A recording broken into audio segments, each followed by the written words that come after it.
Chief justice of India B.R. Gavai साहेबांवरती सनातन धर्माचं नाव घेऊन ज्यांनी जुते फेकले त्यांनी खरं म्हणजे सनातन धर्माचा अपमान केला। सनातन धर्म हे शिकवत नाही। इलेक्शन कमिशनची चूक कुठे आहे, चोरी कुठे आहे? पहिला चुकीचं नाव नोंदवलं। दुसरी चोरी कुठे आहे की BLO अकाउंट करून यांनी नाव चेक केला नाही आणि जे 4913 नाव इलेक्शन कमिशनने कट केली ती विशेषतः मुस्लिम समाज आणि ख्रिश्चन समाजाची कट केली। ते आम्ही त्यावेळी सुद्धा आरोप केलो आणि आज सुद्धा तुम्ही वोट चोर आहात, भाजपने वोट चोर केली हे सिद्ध झालेलं आहे। काँग्रेसचे महाराष्ट्र प्रदेशचे उपाध्यक्ष मुझफ्फर हुसेन साहेब यांनी या ठिकाणी खळबळजनक दावा केलेला आहे। भाजपच्या नगरसेवकांनी वोट चोरी केल्याचा दावा केला। आपण त्यांच्याकडून जाणून घेऊया की नेमकं काय प्रकरण आहे, काय सांगाल सर? भाजपचे नगरसेवक विधानसभा 146 प्रभाग नंबर 13 मध्ये थरथडे नाव ना त्यांचा,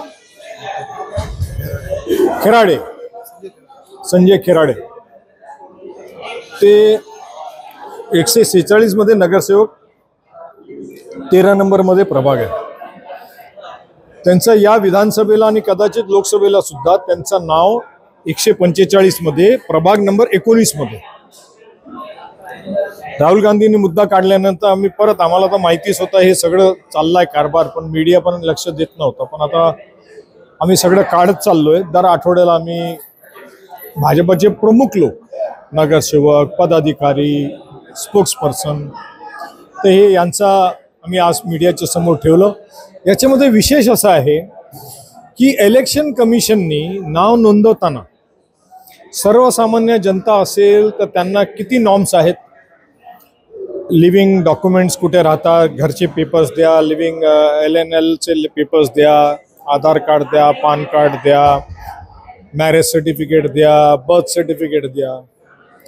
याच्यामध्ये विशेष असं आहे की ज्या ठिकाणी यांचं नाव नोंदवलं 4थ्या माल्यावर, ती इमारतच 3 मालेची आहे, ती इमारतच 3 मालेची आहे।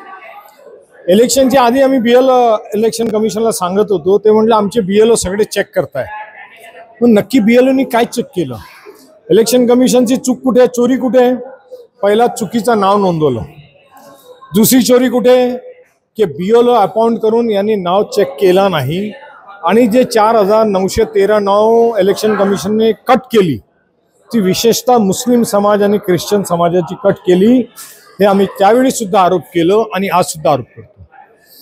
आता मागच्या आठवड्यापासून जेव्हापासून आम्ही सांगतोय त्यांना, लेखी पण सांगतोय, फोन करून सांगतोय, त्यांनी इलेक्टोरल रोल ब्लॉक करायला सुरुवात केलं।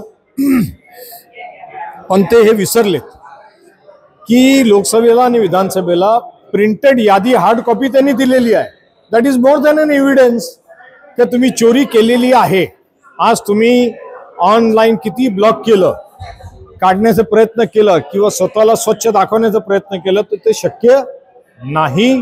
तुम्ही वोट चोर आहात, भाजपने वोट चोर केली हे सिद्ध झालेलं आहे। काय सांगाल जे न्यायाधीशांवरती जी चप्पलफेक झाली, काय सांगाल? आज सर्वोच्च न्यायपालिकेतले chief justice of India B.R. Gavai साहेबांवरती सनातन धर्माचं नाव घेऊन ज्यांनी जुते फेकले त्यांनी खरं म्हणजे सनातन धर्माचा अपमान केलाय। सनातन धर्म हे शिकवत नाही। Supreme court, CJI is the custodian of constitution, is a custodian of democracy। लोकतंत्राचं मुख्य पाय हे ज्युडिशरी आहे आणि त्या ठिकाणी आपण चीफ जस्टिसवरती जुते फेक केलं याचा अर्थ आपण या देशाच्या घटनेवर जुता फेक केलेला आहे। या देशाची घटनेवर आपण जुता फेक केलेला आहे, हे निंदनीय आहे। आणि याच्यातनं हे गोष्ट सिद्ध होते की या देशामध्ये law and order situation collapse झालेली आहे। लोकांना कायद्याचं डर, ज्याला म्हणतो ना भीती, ही संपलेली आहे। Government is at absolute failure. काल जेव्हा नितेश राणे आले होते तेव्हा त्यांनी सांगितलं की प्रत्येक मशिदी बाहेर आय लव्ह महादेव आमचे खूप जुने मित्र आहेत, नितेश राणेजी मंत्री साहेब. मी त्यांना एक विचारू इच्छितो, 2 ऑक्टोबरला गांधी जयंती होती, त्यांनी चुकून तरी गांधीजींना अभिवादन केलं का?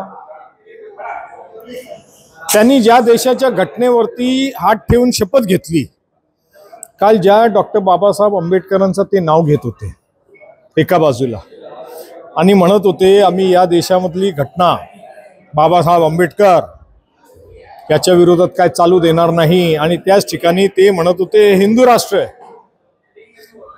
तितकंच नव्हे तर ते स्वतः मंदिरात उभे होते आणि मंदिरात उभा असताना त्यांना मंदिराचं आदराचा सुद्धा भान ठेवता आला नाही आणि तिथे उभे राहून त्यांनी शिवीगाळ केली. कसलं हिंदुत्व, कसला सनातन धर्म, कसला हिंदुत्वाचा आणि सनातन धर्माची रक्षा करायला आलेत? मी त्यांना प्रश्न विचारू इच्छितो आमच्या मित्रांना की ज्या अर्थी या शहरामध्ये मराठी लोकांना फ्लॅट दिला जात नाही का, तुम्ही नॉनव्हेज खातात, मासे खातात, मटण खातात, तुम्हाला फ्लॅट दिला जाणार नाही. गुजराती मारवाडी जे डेव्हलपर्स आहेत, सोसायटी आहेत, तिथे त्यांना लिव्ह लायसन्सवरती फ्लॅट दिला जात नाही. त्यावेळी आमचे मित्र राणेसाहेब कुठे जातात? त्यावेळी ते आवाज का उचलत नाही? ते छत्रपती शिवाजी महाराजांचं नाव घेऊन राजकारण करतात. त्याच महाराजांचे मावळे मराठी लोक, मराठी माणसं, आम्ही मराठी महाराष्ट्रीयन, आमच्यावरती अन्याय होतो, आम्हाला मोर्चा काढू दिला जात नाही. तुमचा शासन, तुमचं पोलीस डिपार्टमेंट, त्यावेळी राणेसाहेब तुम्ही का शब्द काढत नाही? हे प्रश्न उपस्थित होता. आणि मशिदीच्या बाहेर तुम्ही म्हणतात महादेवचा बॅनर घेऊन उभा राहा. तुम्ही 2 ऑक्टोबरला गांधीजींना अभिवादन केला का? तुम्ही 14 एप्रिलला कधी डॉक्टर बाबासाहेब आंबेडकरांना अभिवादन करतात का? हे तुम्ही करायला सुरुवात करा, मग तुम्हाला कळेल की 2 ऑक्टोबरला मी मुझफ्फर हुसेन गांधीजीला अभिवादन करत असताना गांधीजींची भूमिका, गांधीजींचे विचार जे सर्व धर्म समभावचे होते, ज्याच्यामुळे या देशाला स्वातंत्र्य मिळाला आणि तुम्ही मंत्री झाले. स्वातंत्र्य मिळाला नसता तर तुम्ही मंत्री होऊ शकले नसते. तुम्हाला लंडनला जायची पाळी आली असती स्लेव्हरी करायला. लंडनमध्ये अमेरिका, युकेचे लोक, अंग्रेज लोक ऊस कापायला घेऊन जायचे. यूपी, बिहार तिथनं घेऊन जायचे. ज्या ज्या ठिकाणी अंग्रेजांची कॉलनी होती, असं बोललं जातो की अंग्रेजचा सूर्य कधी बुडत नाही. का सांगायचं? कारण ईस्ट टू वेस्ट अंग्रेजांचा राज्य होता.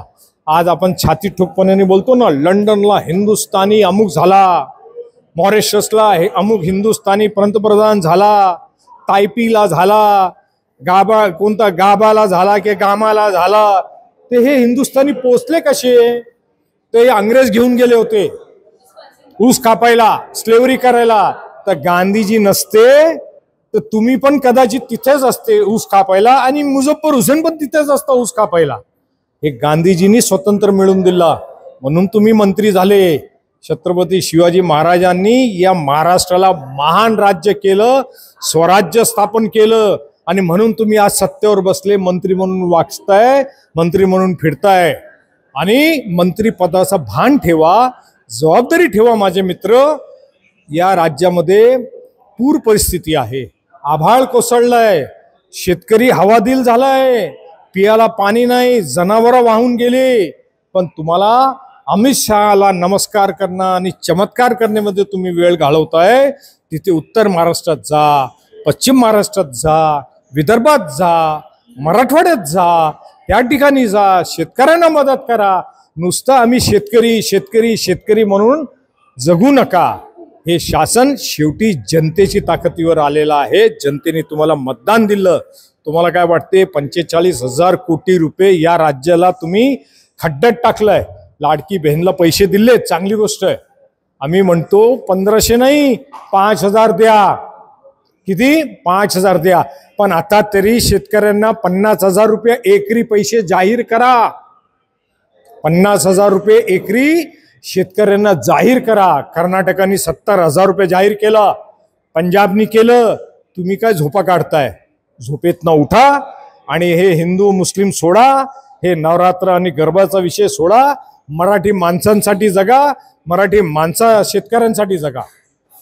या ठिकाणी नुसते तुम्ही हिंदू मुस्लिम करू नका आणि त्यासाठी ज्या ठिकाणी दुष्काळ पडले त्या ठिकाणी तुम्ही जा आणि त्यांना खरी मदत करा, असं आवाहन मुझफ्फर हुसेन यांनी केलं आहे. स्नेहा विश्वकर्मासह विजय देसाई, न्यूज 18 लोकमत, मीरा रोड.